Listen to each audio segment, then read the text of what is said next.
ঐতিহাসিক court building পরীর পাহাড়। এক সময় চট্টগ্রামের পাহাড়গুলোর কোনো আনুষ্ঠানিক নাম ছিল না। মানুষ লালদিঘি সংযুক্ত পাহাড়কে পরীর পাহাড় বলে ডাকত, কারণ তারা বিশ্বাস করত পাহাড়ের চূড়ায় পরী ছিল। চট্টগ্রাম কোর্ট বিল্ডিং পরীর পাহাড়ের উপর নির্মিত একটি ঔপনিবেশিক স্থাপত্য কীর্তি। বিল্ডিং এর নির্মাণ কাজ শুরু হয় 1892 সালে এবং সমাপ্ত হয় 1898 সালে।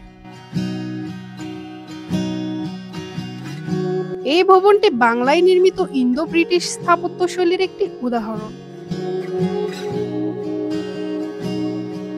কোর্ট বিল্ডিং এ ইউরোপীয় ও মুঘল ঐতিহ্যের সম্মিলিত ধারায় লোকজ নানা অলঙ্করণ আরোপ করা হয়। দালানটির ভূমি নকশায় মুঘল মসজিদ স্থাপত্যের গভীর প্রভাব পড়েছে। প্রাচীরগুলো ইট ও চুন মর্টারের তৈরি এবং প্রতিটি প্রাচীর 3 ফুট প্রশস্ত।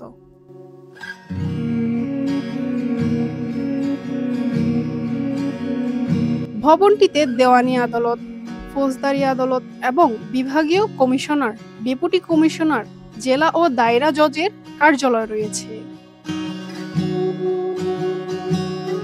ভ্রমণ পিপাসুদের জন্য এই ভবন এবং এর সন্নিহিত এলাকা অন্যতম পর্যটন আকর্ষণ স্থান।